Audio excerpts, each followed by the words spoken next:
ভাইজান এই যুবকের বিয়ে দেওয়া হলো, এই বর্তমান, এই কিন্তু বর্তমানের, ওখানকার নয়, ওরা নয়, এরা, এদের মধ্যে এই ছেলেটা এরকমই, ওদের মধ্যে ছিল এরকম আর এদের মধ্যে এরকম। এই ছেলেটার বিয়ে দেওয়া হলো, বউ নিয়ে বাড়ি এলো, বাবা তার ডেকে বলছে বাজান রে, বলে কি হয়েছে? বলে আব্বা। বলে কি? বাপুজি তুই আজকে কলকাতা চলে যা বেটা। ওই যাবে বিয়ে করে বউ নিয়ে এসে বাড়িতে রেখেছে, রাতে হবে তার সোহাগ রাত। রাতে কি হবে? তার সোহাগ রাত, তার ফুল সজ্জার রাত, তার জীবনের প্রথম রাত। যেই রাতটা পূর্বে আসেনি আর মরার আগে পর্যন্ত আসবে না, সেই রাতটা কিছুক্ষণ পরে আসবে। আর ওর বাপ বলছে তুই হাটে বাজারে ধর তাড়াতাড়ি। বুঝাবে? একটা যুবক আছেন হাত তুলে বলবেন ওকে 50,000 টাকা এখনই আমি ফোন পে করে দেবো। যাবে? যাবে না। যখন ওকে ওর বাপ বারবার করে হাটে বাজারে ধরতে বলেছে, ও তখন আর বড় আমার চাচতো ভাই বড় ভাইয়ের কাছে চলে গেছে। কইছে যে মাছকল, কইছে বড় ভাই, বলছে কি হয়েছে? বলছে বিষ খাবো। বেয়াদব, আচ্ছা বাচ্চা কথা কেন বলছিস রে? তোর কি মাথা চিট হয়ে গেল? কে কি বলেছে তোকে? বলছে বাপুকে যে পুছ করো। ও তো জামা টামা খুলে, ও বরযাত্রী গেছিল, জামা টামা খুলে টুলে আঁকা বায় করে হাজির মাছ গল বাবু, ওই সেন্টটা কেন এরকম কথা বলছে? কি হয়েছে? আমাকে যা করছে বিষ খাবো। কইছে ওকে আমি ওই মানে উকিল না কে ফোন করেছিল, ওকে এখনই শিয়ালদা ধরতে কইছে হাটে বাজারে। তা আমি এটাই কইনু যা বাপু তুই চল যা। কইছে তোমার মাথা খারাপ হয়েছে নাকি? হ্যাঁ, লাখো কাজ হয়ে যায়, তার লেগে তুমি আজ যেতে বলবে? যা একটু রাগারাগি হলো। এই হলো আমাদের কথা, এই হলো এই 2022-এর, এই হলো 2022-এর চিত্র। কিন্তু এমনই এক ঘটনা মক্কার মাটিতে মৌতার প্রান্তে ঘটেছে। এমনই এক নৌজওয়ান তরুণ যুবক, আমি তো এর নাম জানি না, এর নাম জানি না। একে যদি বলা হয় শিয়ালদা ধরো শিলিগুড়ি যাও, এ বলবে যাব না, বিষ খাবো। কিন্তু এমনই এক নৌজওয়ান তরুণ যুবক, নাম তার আব্দুল্লাহ বিন রাওয়াহা, নতুন বিয়ে করে বউ নিয়ে বাড়ি এসেছে। তাদের ঈমানটা কত মজবুত ছিল, নবীর প্রতি তাদের কত মহব্বত ছিল, জান্নাতের প্রতি তাদের কত লোভ ছিল। নতুন বউ নিয়ে বাড়ি এসেছে, বিবি তার স্বামীকে দেখে নাই, স্বামী তার বিবিকে দেখে নাই, বিবি তার স্বামীকে দেখে নাই। আজকে তো বর্তমান 2022 সালে আমরা বউ বিয়ে করার আগেই বইয়ের মোবাইল নাম্বার পাওয়া যায় না? পাওয়া যাচ্ছে ভাই গো। কিন্তু আব্দুল্লাহ বিন রাওয়াহা তার বিবিকে দেখে নাই, বিবি তার স্বামীকে দেখে নাই। আব্দুল্লাহ বিন রাওয়াহা সেই বিয়ে করে বাড়ি নিয়ে এসেছে। রাত্রে হবে তার সোহাগ রাত, সন্ধ্যা লাগলেই হবে তার বাসর রাত, সন্ধ্যা লাগলেই হবে তার জীবনের প্রথম রাত, জীবনের সবচাইতে মূল্যবান রাত। ভাই গো, আমার আব্বা জানেরা, এই মুহূর্তেই আমার রাসূল দয়ার হাবিব নবী মুহাম্মদুর রাসূলুল্লাহ বলুন সাল্লাল্লাহু আলাইহি ওয়াসাল্লাম, আল্লাহর নবী দয়ার নবী বিশ্বের নবী এসে বললেন, ওগো আব্দুল্লাহ বাড়িতে আছো? আমার নবী এমনই ডাক দিলেন, আব্দুল্লাহ বাড়িতে আছো? আব্দুল্লাহ সঙ্গে সঙ্গে বলেন লাব্বাইক ইয়া রাসূলুল্লাহ, ওগো আল্লাহর নবী দয়ার নবী বিশ্বের নবী আমি উপস্থিত আছি। বলে আব্দুল্লাহ রে, 1 মিনিট লেট করো না, তাড়াতাড়ি বাড়ি থেকে বেরিয়ে যাও। মৌতার প্রান্তে যেই লড়াই হবে, সেই লড়াইয়ের ময়দানে তোমাকে কমান্ডারের দায়িত্ব দেওয়া হয়েছে, তোমাকে সেনাপতির দায়িত্ব দেওয়া হয়েছে। আব্দুল্লাহ রে, বাড়িতে আর থেকো না, তৈরি হয়ে বেরিয়ে যাও। যখনই নবীর আওয়াজটা আব্দুল্লাহর কানে গেল, আব্দুল্লাহ 1 মিনিট লেট করলেন না, ব্যাগ ঝোলা পটলা পাটলি নিয়ে উল্টো পিঠ দিয়ে নবীর ডাকে চলে গেল। বিবি তার পিছন থেকে ডাক দিচ্ছে, প্রাণের স্বামী যান, শেষের বেলায়, বিদায়কালে শেষের বেলায় একটু দেখা দেওয়া যাবে না? একটু কি চেহারাটা দেখতে পাবো না? আব্দুল্লাহ উত্তরের জবাব দিয়ে বলে, না রে বিবি, না, আমি তোমার সাথে দেখা করতে পারি না। কেন? আমার নবীর ডাক এসেছে, আমাকে ময়দানে যেতে হবে, আমাকে কমান্ডারের দায়িত্ব দেওয়া হয়েছে, আমাকে সেনাপতির দায়িত্ব দেওয়া হয়েছে। বিবিরা, আমি তোমার সাথে দেখা করতে পারি না। কেন গো স্বামী জান? বলে, বিবি রে, তোমার সাথে দেখা করতে যে তোমার সুন্দরী রমণী মুখখানা দেখে, তোমার মুচকি হাসি দেখে, তোমার টানা টানা চোখগুলি দেখে যদি আমি তোমার মহব্বত প্রেমে পড়ে যাই আর তোমাকে ছেড়ে যদি না যায়, আমার রাসূল দয়ার হাবিব ময়দানে দেখবে আমার আব্দুল্লাহ কইরে, তখন আমি আমার রাসূলকে কি জবাব দিব? না রে বিবি, না, আমি তোমার সাথে দেখা করতে পারি না। হাইরে সবুরকারিনী, ধৈর্য ধারিনী বিবি সাহেবা, হাইরে সবুরকারিনী, ধৈর্য ধারিনী জিহাদি মহিলা উত্তরের জবাব দিয়ে স্বামীকে বলে, ওগো স্বামী জান, আল্লাহর কসম দিয়ে বলি, সৃষ্টিকর্তার কসম দিয়ে বলি, আমি তোমাকে কোনো প্রেম নিবেদন করব না, আমি তোমারে কোনো মুচকি হাসি দেব না, আমি তোমাকে কোনো ভালোবাসার দৃষ্টিতে দেখব না। স্বামী গো, একটু তোমার চেহারা খানা দেখতে চাই, যেন কাল কিয়ামতের দিন হাসরের ময়দানে, কাল কিয়ামতের দিন হাসরের ময়দানে ভাইজি আমার বিবি আমাকে বিদায় দেয় 3 দিনের মতো, আমার বিবি আমাকে বিদায় দেয় 2 দিনের মতো, আমার বিবি আমাকে বিদায় দেয় 2 ঘন্টার মতো, আমার বিবি আমাকে বিদায় দেয় 2 মাসের মতো। কিন্তু আব্দুল্লাহ বিন রাওয়াহার বিবি সাহেবা সোহাগ রাত্রে তার স্বামীকে বিদায় দিচ্ছে কাল কিয়ামতের দিন পর্যন্ত। নারায়ে তাকবীর! কতদিন পর্যন্ত বিদায় দিচ্ছে স্বামীকে? কাল কিয়ামতের দিন পর্যন্ত।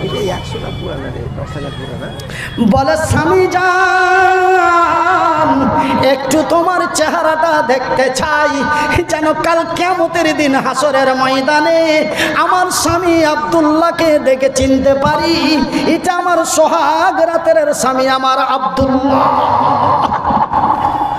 ভাইজান বন্ধুরে, মাত্র 3 মাস সহিতে পারে না। 3 মাসের বেশি তো থাকতে নিষেধ আছে, কিন্তু 1.5 মাসও সইতে পারে না।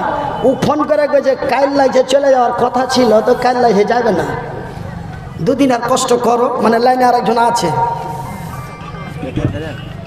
কথা লাগছে ব্যাড হয়ে গেল নাকি? কথা কি ব্যাড হয়ে গেল?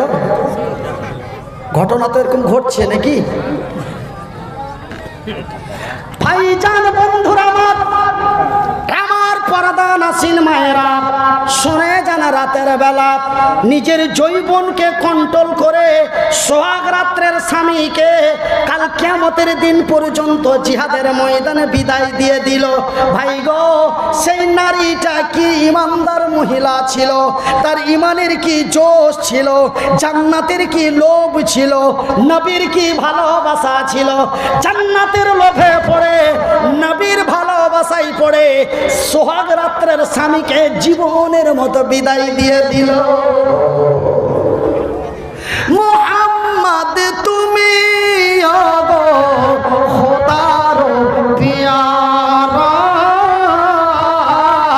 আমি নামাইর তুমি নয়নের তারা, নয়নের তারা, এসেছিলেন তুমি ওগো, এসেছিলেন তুমি ওগো সেই নিশিরাতে, মুখেতে খোদার বাণী কোরআন নিয়ে হাতে, তবু সবু গমনিতে দিয়েছিলেন পাহারা, তোমারি মধুর টানে, তোমারি মধুর টানে এই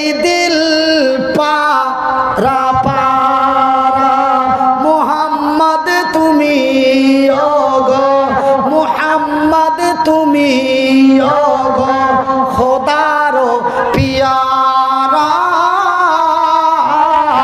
আমিনা মায়ের তুমি নয়নের তারা। আমার ভাইয়ের, আমার বন্ধুরা, এই ছিল তাদের ঈমানের স্পিরিট, এই ছিল আল্লাহর প্রতি তাদের ভরসা, এই ছিল তাদের নবীর প্রতি মহাব্বত, এই ছিল তাদের জান্নাতের লোভ।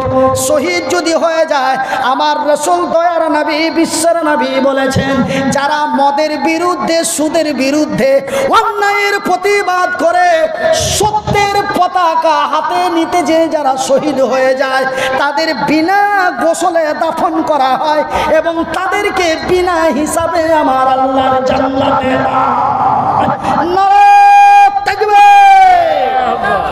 তারা বিনা হিসাবে আল্লাহর জান্নাতি, তারা বিনা হিসাবে আল্লাহর জান্নাতি। ভাইজি, আমার আব্বা জানেরা, এবং যারা মদের বিরুদ্ধে, সুদের বিরুদ্ধে, অন্যায় অবিচার, অত্যাচার, নির্যাতন, ধর্ষণের বিরুদ্ধে যারা লড়াই করে মারা যায়, তাদের রক্তাক্ত অবস্থায় দাফন করা হয়, তাদের জন্য গোসল একটা বাইরা মুছু দিয়ে আগে ফোন করে গিয়ে শুধু শুধু চিঠি পাঠিয়ে দিয়েছে, কোচা হানজালাকে যে গোসল করা হয়েছিল।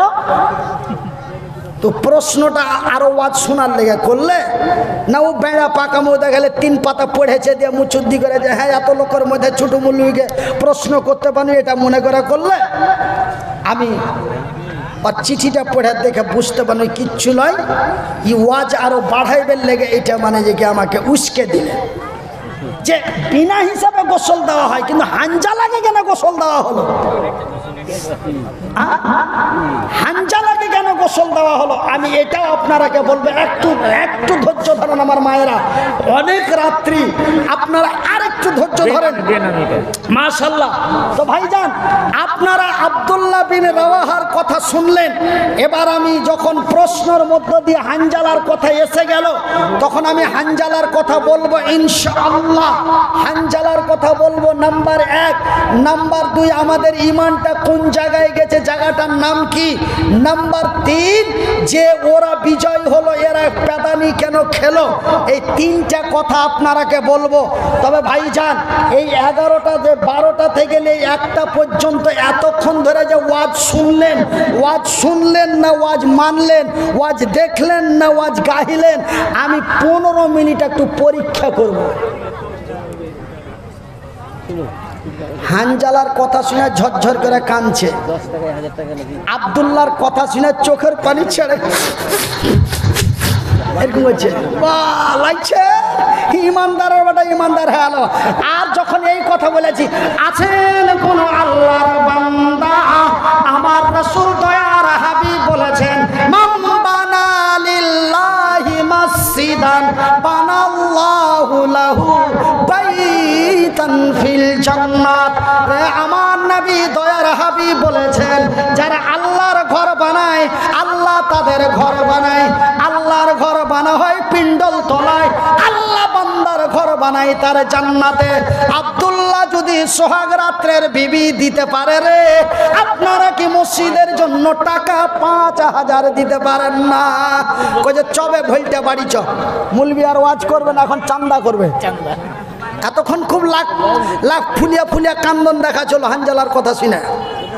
হানজালা যদি নিজের বিবিকে রেখে নিজে শহীদ হয়ে যেতে পারে, হানজালার মতো, হানজালা জান্নাতের লোভে পড়ে নবীর ভালোবাসায় পড়ে, যদি তার মধুর মিলন, বিবির সাথে মধুর মিলন ছেড়ে দিয়ে যুদ্ধের ময়দানে যদি শহীদ হতে পারে, আপনারা কি জান্নাতের ঘরের জন্য মসজিদের লাইগা টাকা 5000 দিতে পারেন না? এই কথাটা যখনই মুখ দিয়ে বের করলাম, সাথে সাথে ভোলটাকে ডেকে কইছে চলবে, ভোলটা ওয়াজ আর হবে না, এখন চান্দা করবে। ও গেল, ভোলটাকেও তুলে সুতে করে নিয়ে গেল। আল্লাহ তোকে খোঁচাইবে। আমি কলম দিয়ে লিখে বলে দিচ্ছি, তুমি মসজিদের শত্রু, তুমি নবীর শত্রু, আবু জেহেলের ফুফাইতো ভাই।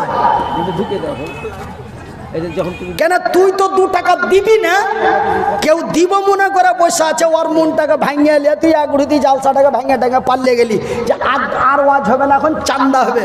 তুই হচ্ছিস আবু জেহেলের মামাইতো ভাই, তুই আবু জেহেলের ফুফাইতো ভাই, তুই নাবির 1 নম্বর শত্রু।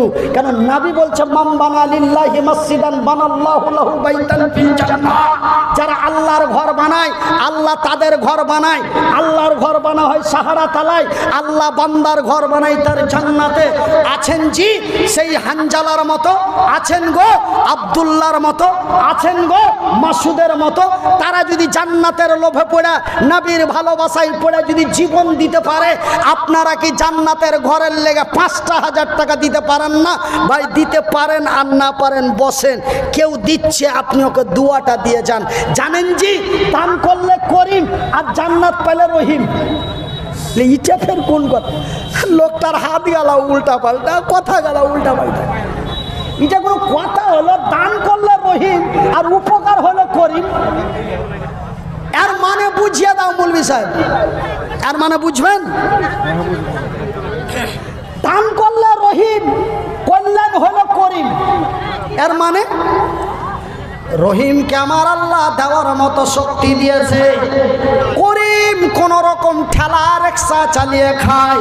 মনির উদ্দিন ভাই বলেছে আছেন কোন আল্লাহর বান্দা নবীর মাদ্রাসার জন্য, আল্লাহর ঘর মসজিদের জন্য একজন ব্যক্তি দাঁড়িয়ে 5,000 টাকা দিবেন।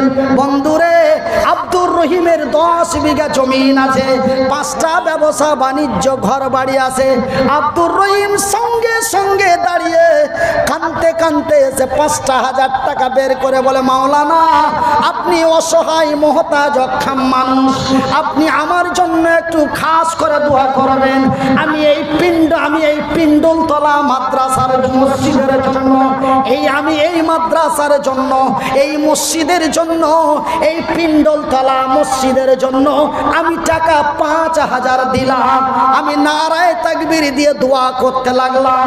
আর এই করিম মনে মনে বলে, আল্লাহ আজকে যদি পকেটে আমার 10টা টাকা থাকতো, আমি এই অসহায় মানুষটার হাতে দিতাম, না জানি লোকটা আমার জন্য কত দোয়া করতো।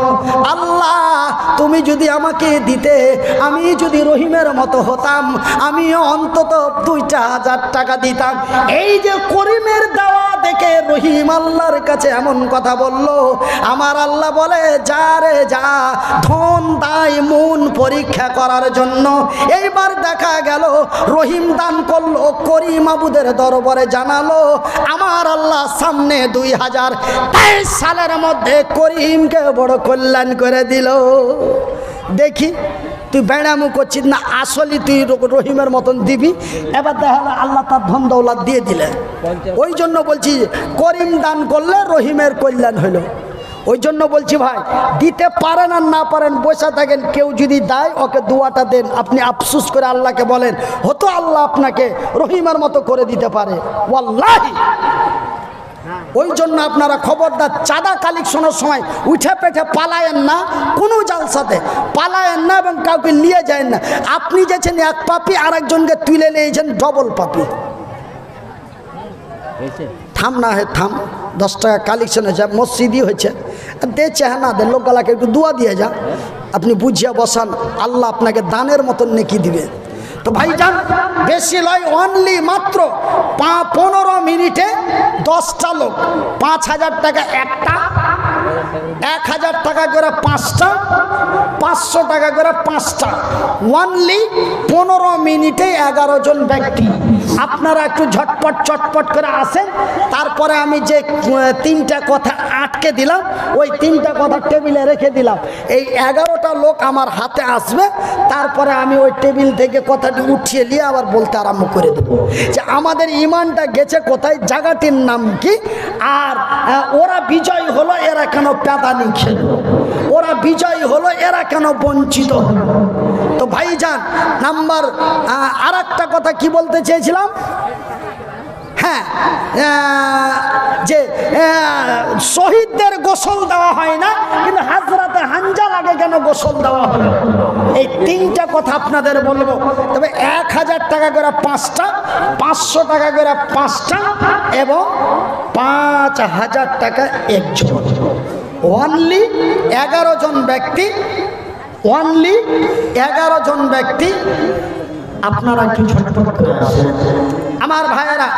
বলবীর সিং সে যদি মুসলিম হতে পারে, মসজিদ ভাঙতে যায়, আমরা কি মসজিদের লেগে 500টা টাকা দিতে পারবো না?